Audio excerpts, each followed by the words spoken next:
প্রিয় BA fifth সেমিস্টারের ছাত্রছাত্রীরা, আজকে আমি যে বিষয় নিয়ে আলোচনা করব সেটি হচ্ছে তোমাদের যাদের পলিটিক্যাল সায়েন্স রয়েছে জেনারেলের পাবলিক অ্যাডমিনিস্ট্রেশন DSEA1 এই সাবজেক্ট থেকে আমি তোমাদের একটি মডেল আকারে প্রশ্নপত্র তুলে ধরছি। এই প্রশ্নপত্রটি তোমরা একটু প্র্যাকটিস করতে তোমাদের খুব সুবিধা হবে। কীরকম ধরনের প্রশ্ন সম্ভাব্য আসতে পারে 2023-এর প্রশ্নপত্রে, সেরকমই একটি প্রশ্নপত্র আমি তোমাদের সামনে তুলে ধরবো। তোমরা এই প্রশ্নপত্রটি একটু ভালো করে দেখো। আশা করি তোমরা প্র্যাকটিস করতে তোমরা এই প্রশ্নপত্রটা প্র্যাকটিস করে পরীক্ষা দিতে যাও, এবং সাজেশান যেগুলো দিয়েছি সেগুলো আশা করি তোমরা করেছো।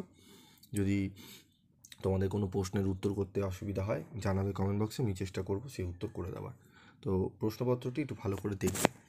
2023 পলিটিক্যাল সায়েন্স জেনারেল DSEA1। তো দেখো, আমাদের নিম্নলিখিত প্রশ্নগুলির উত্তর দাও প্রতিটি একটি বাক্যে। তো দেখো, জনপ্রশাসনের অর্থ কী? কে জনপ্রশাসনকে জন আইনের ব্যাপক ও সুসংবদ্ধ প্রয়োগ হিসাবে ব্যক্ত করেছেন? পডস্কপের পুরো কথাটি কি? এই পডস্কপের পুরো কথাটি তোমরা খুব ভালো করে পড়ে নেবে, এখান থেকে কিন্তু প্রশ্ন আসবেই আসবে। ঠিক আছে, তোমাদের পুরোটা না দিলেও বলবে পডস্কপে CO কথাটির অর্থ কী, আর কথাটির অর্থ কী, বি কথাটির অর্থ কী। ঠিক আছে, জনপ্রশাসন এবং উন্নয়ন প্রশাসনের একটি পার্থক্য লেখো। ক্রমোচ্চ স্তরবিন্যাসের একটি অসুবিধার উল্লেখ করো। নয়া জনপ্রশাসন আন্দোলনের সূচনা কে করেন? কর্তৃত্ব হস্তান্তরের একটি প্রয়োজন উল্লেখ করো। প্রশাসনিক কেন্দ্রীকরণের ধারণা কী? নিয়ন্ত্রণের পরিধি কে প্রভাবিত করে এমন যে কোনো দুটি নির্ধারকের নাম লেখো। প্রশাসনিক বিকেন্দ্রীকরণের ধারণা দাও।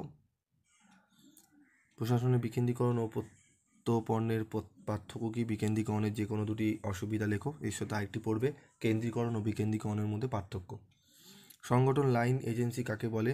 প্রিজম সমাজের একটি বৈশিষ্ট্য লেখো। MGNREGA কথাটির পুরো রূপ কী? সংগঠনের নেতৃত্বের একটি ভূমিকা লেখো। প্রশাসনের সমন্বয়ের মূল গুরুত্ব লেখো। সমন্বয়ের দুটি মাধ্যমের নাম লেখো। সর্বশিক্ষা অভিযান কবে আরম্ভ হয়, বা সর্বশিক্ষা অভিযান বলতে কী বোঝো? ক্রমোচ্চ স্তরবিন্যাস আদেশের ঐক্য এবং নিয়ন্ত্রণের পরিধি সংগঠনে এই তিনটি ধারণার অর্থ আলোচনা করো। উন্নয়ন প্রশাসনের বৈশিষ্ট্যগুলি চিহ্নিত করো। বিকেন্দ্রীকরণ ও ক্ষমতা অর্পণের মধ্যে পার্থক্যগুলি চিহ্নিত করো। জনপ্রশাসনের পরিধি ও বিষয়বস্তু আলোচনা করো। চ্যালেঞ্জ হিসাবে নয়া জনপ্রশাসনের উদ্ভবের কারণ ও মূল বৈশিষ্ট্যগুলি ব্যাখ্যা করো। সংক্ষেপে নীতি নির্ধারণের বিভিন্ন মডেলগুলি আলোচনা করো। জননীতির রূপায়ণ বলতে কী বোঝো?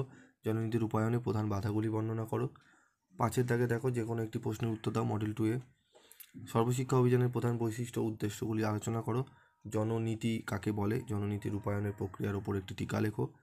MGNREGA এর মূল উদ্দেশ্যগুলি উল্লেখ করো।